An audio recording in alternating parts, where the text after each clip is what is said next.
Hey everyone, it's Chris and Charlie here with Daily Motor, and today we're driving a 2022 Ford Mustang Mach 1 with a 6-speed manual transmission.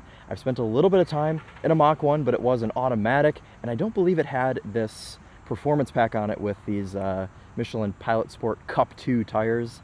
And well, I'm really looking forward to spending some time in this one. And Charlie's already spent a little bit of time in it, so we'll be able to see kind of what it was like for the first day of having it. But these will be my raw first impressions. We're going to spend a couple days with this car, and then we'll let you guys know what it was like to live with. Well, would you say this is the most hardcore? I guess the GT500 is probably the most hardcore Mustang, but yeah. This is pretty dang close. Oddly enough, the GT500 is almost easier to drive, and Okay. we'll see what you think about it as we're on the road. Being a manual, this car feels more engaging Right. than the GT500. And yeah, you're dealing with more than 200 fewer horsepower in this, but you still get to ring it out. You Right. still get to feel really engaged with these Cup 2 tires and sort of this performance-y pack. Admittedly, I wasn't too excited about the Mach 1 at first when we had it scheduled. When it showed up in this red, The red is I sick. did get some tingles. I've never seen one of these in red. never I seen it in only, red I only either. see them in fighter jet gray, Yes, which and is that's a little- cactus gray, Yeah. same color.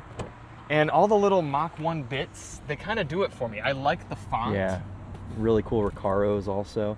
Yeah. You're a big font person as well. I am a big This font passes the font test It for absolutely does. you. Well, for me. it's the retro font. It's the same as. Yeah. Oh, I'm not wearing my Mach 1 shirt. I should have worn it. Look at that, very subtly in the black there. Yeah, Mach that's 1. cool. That works for me.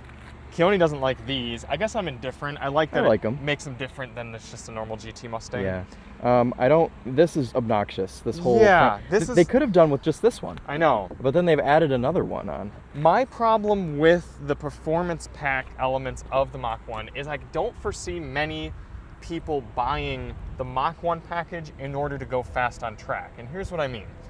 Track boys, track bros, they're going to want to get the cheapest car they can, the most performance bang for their buck. So they're going to get just a basic GT with the performance pack stuff. They don't want to pay extra for the heritage and the stickers because they'd rather take that money and put it into brake fluid and pads and track admission fees and that sort of Right. thing. But then the boomers are going to want the Mach 1 and they're going to want to look heritagey and cool. So, but they don't want to be shaking around and spending $300 a tire on these that barely have any tread from the factory and scraping the splitter when they go to Denny's. So it's hard for me to sort of wrap my brain around who is the performance-y pack Mach 1 for. And if Right. you have the answer, let us know in the comments. Yeah, comment down below. can The already see spoiler after- is very large. The spoiler's huge. Oh, is it? What You can is see it? the exhaust pipes even after only 1,200 miles. You can see the ones that get used regularly versus the track ones on the outside. Right. Yeah. What is the spoiler made out of? Plastic, I believe. It's not a carbon I think fiber, it's, I don't think. Lightness, I guess, right? Well, More of plastic's your not very favorite heavy. font there on the back as well. That Yeah, works I for me like too. that. Yep. No rear seats in this model. Weight reduction. Oh wow, that's actually really cool. I didn't notice that. Yeah. It even gives you a little health and safety warning.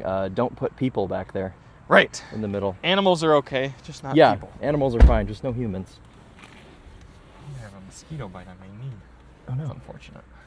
When you step inside, everything looks pretty much the same as a regular Mustang. You've got a Mach 1 plaque here on the dash. You've got a white shift knob. And other than that, I don't think anything's different, is it? I mean, Recaro seats, but I think you can have Recaros in just a regular GT, can't you? I believe so. I think you can even have option. Recaros in an EcoBoost if Yeah, you want. well, yeah, you get the performance pack EcoBoost.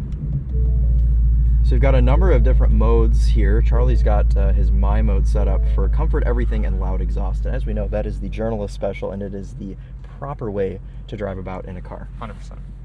Oddly enough, I couldn't change the steering feel in this car It's when right it's here. in sport or race mode.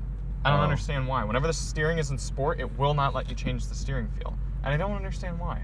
I feel like in other Mustangs I've been able to do that. I've been able to do track mode with comfort steering.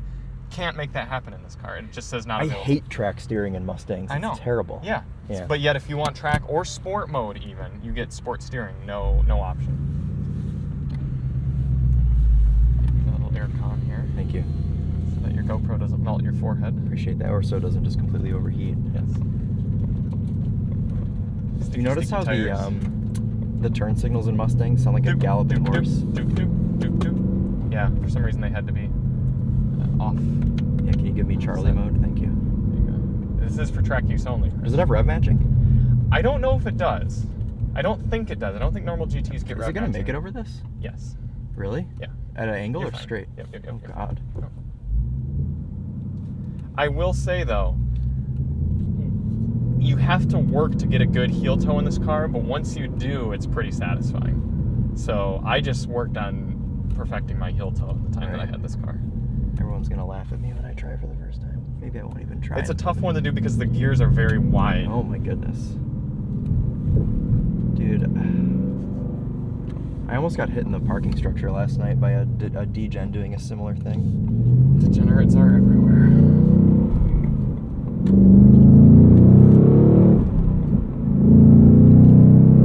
It's pretty easy to drive. Oh God, the tires. Oh, they tramline so bad. Yeah. This car has for a Mustang, it has a good amount of character. Because we know Yankee steering is character. Right, yeah. Well, you know what? I think the one I drove did actually have this package. It was just an automatic, because I remember it ripping me all over the place. My headphones falling out. No. It's all that torque. Oh, yeah. That's pretty satisfying. Yeah. Sounds good. There's something about driving a Mustang. It just, the way you sit, the way you look out. This is the Superman of cars. It's the good old American boy. Whether you're an import guy, a domestic guy, old, young, male, female, it doesn't matter. There's an appeal to Mustang, especially showing up in red with this heritage thing. Everyone's like, that's pretty cool. I don't know of anyone who'd be like, that's a stupid car. Yeah, you do have to rev it out quite a bit to get into that torque band. That's the thing with Mustang motors, and we'll talk about that more in the second half of this video when we're wrapping things up and kind of looking at the car from a more critical lens. But it is a big consideration when purchasing a Mustang. All your power is up top, which speaks to the impressive engineering of this 5-liter to have a big V8 like that revving so high and mass producing it. Right. But oh my goodness, this is sketchy a little bit. Yeah. I think the Topher's gonna have a fun time ripping this He's thing gonna around. love this car. It's right up his alley. There's a lot of grip. I don't think I got tire squeal around oversteer on any of my drives. Getting the hang of the rev matching. There you go. It's a nice one, actually. Thank you. Yeah.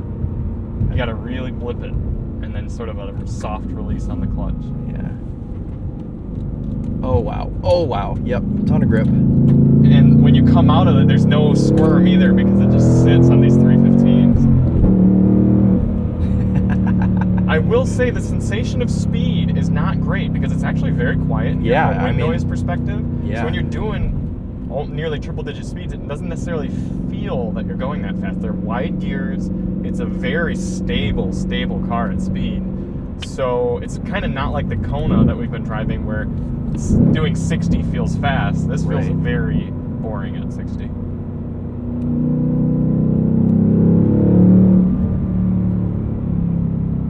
Yeah. Okay, this is cool. I took my buddy out for a drive. You want to drive a little? Sure, I'll drive a little.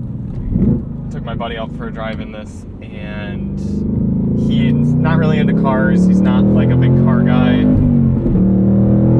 And I ripped it. And I felt like it was like, oh yeah, this is just kind of like, it's fun. It's a little docile at speed. And he's like, holy crap, that was like a roller coaster. And I was like, yeah, I guess. Yeah. Well, we're just so like... We're jaded. Acclimated. But yeah, there's a good... They've dialed down this formula so well. Yeah, they have. Hey, a Focus RS. Looks like it's lower. Well, is it going to go in there? Yes, it will. I've already been in there once. Okay. I just... Oh... The splitter is long, but it's not as low as you think. Like it's it will get over a sleeping policeman. Anxiety. I think it's smart for them to leave this lot in poor condition because it discourages people coming and doing burnouts. True. All right, get ready for a thrill ride, everybody. Charlie's getting in behind the wheel. I can't tell if it would be a disappointment to you or not if I just like drove it very calmly back. That would not be a disappointment to me, honestly, because I'll experience it, I'm sure, on the outro. Oh, you were sitting back quite. It's a cool way to do it. No one back behind you that you need to worry about. That's true. I don't like how hard it is to grab the seat belts in here. They are very far back. Slightly Well, you can hook them up to the seats, I suppose. Oh, no, you can't. No, you can't. Wow.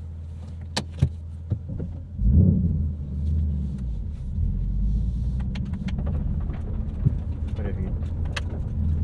Are you in track mode now? Yeah, you have to spam that button just to get it there. I like the toggles though. The I toggles do are like fun. Alyssa would probably call them too masculine.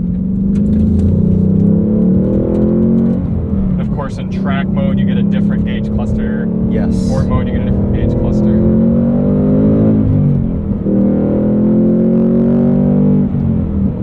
They did calibrate the clutch so well that it's so smooth. Like you pointed out right away. Yeah. The engine's blowing out my mics a little on this side. Nice.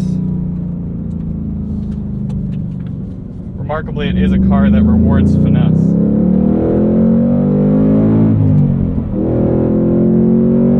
But because of that, it's not as raw as you might think. Yeah. Except the tires. Yeah, except the tires. Cool. And obviously now we're in track mode, so our God, it's such a hard word to say. Magnifurological, do you know how I'd say that whole word? Magnaride. I don't know what you're shocks. talking about. Okay. The full term for Magnaride. Okay. They stiffen up quite a bit, so we're feeling the road a little bit more. Oh, you're okay. A lot of grip. Counting on a lot of. Oh heavens! Oh my! Oh! Wow! No drama.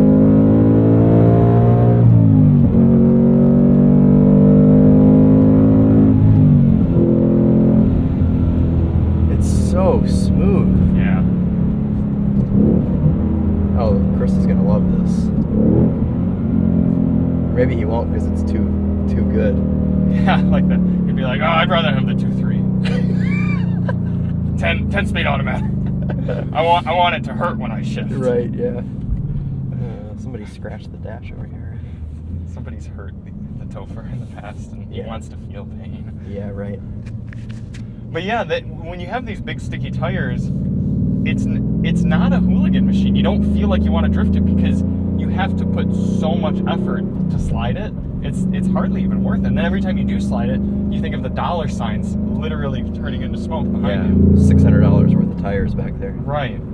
I don't even think I drifted it during the winding road drive. It was just like, really? yeah, this That's car rare. is just made for grip. And that's why I think it's weird with the Mach 1 package, because you think you get Mach 1, it's just a boomer who wants to like light up out of cars and coffee and then shift into 6 and go get ice cream. Like, Right.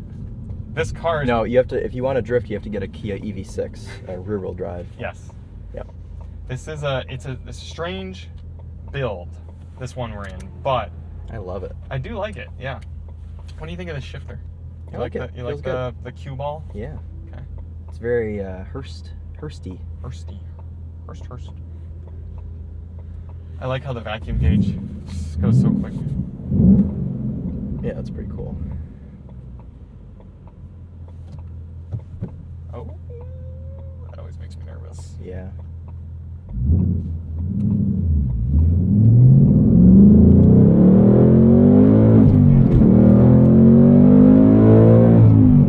See, it's almost like I gotta really try to get Chris to be unnerved in the passenger seat because the car is so stable. It's so grip. Oh God. There's your tire squeal. Just had to toss it in for some understeer, I guess. But yeah, Chris is going to spend some time with this. The Topher is going to spend some time with it, and then we'll wrap our thoughts up. I think there's going to be a lot to say and recap, if you will, especially regarding the powertrain, shifter, usability, livability, and the general Mach 1, because both Chris and I have spent time in various Mustangs, and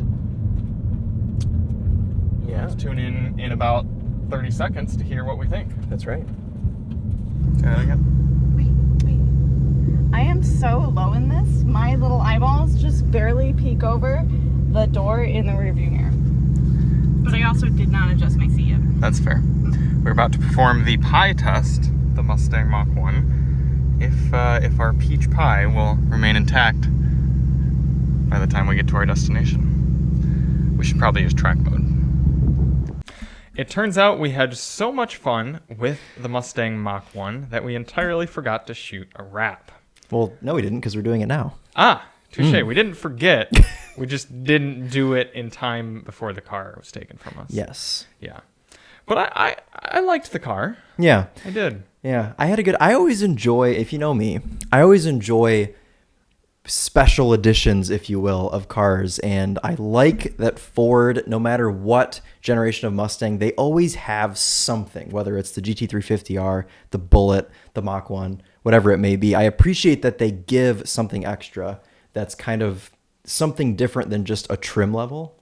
Like it's like a I don't know if you could say nostalgic or not.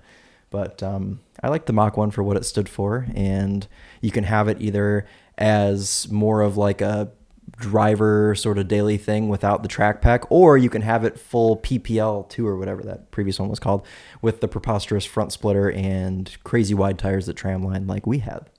Yeah, and it's funny, and I think that's why people come to Daily Motor to get differing opinions, because I don't like special editions of cars.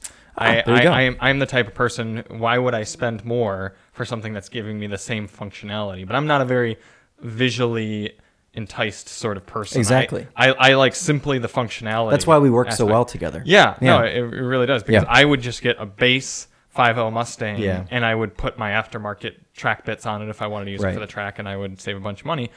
But I do admit that the red Mach 1 that we had looked proper. In the same sort of way that you probably wouldn't get an individual color on a BMW, whereas I would. The only reason I would get an individual color on a BMW is because it's much more difficult to paint a car. And I do like colors. That's true. It's the fact that, like, you could get a red Mustang and put some decals on it for much, much cheaper than getting the Mach 1 package. Yeah, but then you'd be a poser. Exactly. So, like, I guess I'm okay with being like a subtle, functional poser sort of thing. Yeah, maybe Ford should start doing individual colors. They should. Really cool Yeah, stuff. and also I don't know that I would buy the Mach 1 either. I just appreciate that it exists. I think it's cool to. I do like the font. Oh yes, I am a font enthusiast. Yeah. So. No, I liked that. I did think it was weird that we had the PPL2 pack, essentially, because I think boomers are going to buy the Mach 1, but boomers aren't going to take their cars on track. So I think the track rats are going to do more of what I would do and simply just get a 5.0 and do what they're going to do anyway. Yeah. Boomers are going to pay extra for the Mach 1, but why... You don't want all that tram lining with fragile arthritis wrists being yanked around the streets of Florida. It's just not a safe thing. Yeah. Well, luckily you don't have to have the PPL2 and I don't performance pack on the Mach 1. So and you can have it in automatic as well. You can have a hideous 10-speed in there if you need to. This week we're driving 2 drivers' cars. We have a Cadillac CT4V Blackwing, and we also have a Toyota Supra 3-liter. And thinking back to that Mustang, what the Mustang does really well is make you feel cool. Mm-hmm. What it does not do really well is be a driver's car. Yeah, it isn't as satisfying to drive as, say, the CT4V Blackwing. And I know that because both the Supra and I'm just using these for example because they're tangible right now, but the Supra and the Cadillac, even if they were both automatic, they'd still be fairly fun and engaging. Yeah. Because the Supra is automatic. The Mustang, if you get it in automatic, immediately do not want, just take it away from me. I couldn't care less to drive this car. So that's why I'm like, okay, the only reason we even enjoyed driving this Mustang was 1, it looked cool, 2, it's loud, and 3, manual transmission. It was so funny. Before that Mach 1 showed up, both of us were like, because we didn't know what it was. I mean, all we knew is that a Mach 1 was coming. We didn't know if it had the performance pack. We didn't know what transmission it had. We didn't know what color it was, anything. Mm-hmm. And it was like the joke all week long of like, oh, well, if it shows up with an automatic, it's just going to sit around all week because none of us desire to drive that. Yeah. So luckily it was a manual and we all had fun with it. But that is a good point where you have to have it in such a specific way for it to be even somewhat enjoyable to hold up to what another car provides in every format. Yeah. So it will be interesting now that I don't know, had the new Mustang come out when we No. It was 2 weeks prior to the new Mustang coming out. Yeah, Chris and I are so behind. It's been 2 months since we've had this Mustang. It was, when did that? September. Was August, because the Mustang, September 14th, so late August. And it is now, November? Yeah. So with the new Mustang coming out, I do think there's an advantage to getting something like a Mach 1 of the previous gen because it's going to be years before a special edition. They might never do a Mach 1 of this entire generation because they're doing this dark horse. I was just going to say they're kind of rebranding and kind of restarting almost because we've only ever known them to bring back previous special editions, Boss 302, Bullet, all the Shelbys. And now we have Dark Horse, which is a totally new thing for this year. And maybe this is just kind of the restart of these special editions. And in 50 years from now, someone will be like, oh, they're bringing the Dark Horse back, you know? Yeah. So I don't know. We'll see. Yeah, there might be another Mach 1 in a few generations or something. Who knows? Because they'll do something for this gen. There will either be a Boss 302, a Mach 1, a Bullet. There'll be I'm something. sure there'll be a Shelby. Yeah. Something or other. But yeah, I could see why someone would buy the Mach 1. I like Yeah, the car. no, It was a cool yeah. car. I just wouldn't get the performance stuff. Yeah. Yeah. So that's your Daily Motor top tip for this one. Mm-hmm. And other Daily Motor top tip, make sure you shoot your outros before the car Yeah. leaves. Cool. Well, thank you all so much for watching. This was probably your review, so you should do this part. Oh, yeah. Well, I don't know what my sting is going to be. 6-speed on. Heritage on. Heritage on. I like that. PPL2 on. No, that's too esoteric. Mm-hmm. Mach on. Mach on. Mach on. I like Heritage on. Heritage on. Okay. You gonna leave all this in too? And we're Chris and Charlie from Daily Motor. And as always, Heritage on.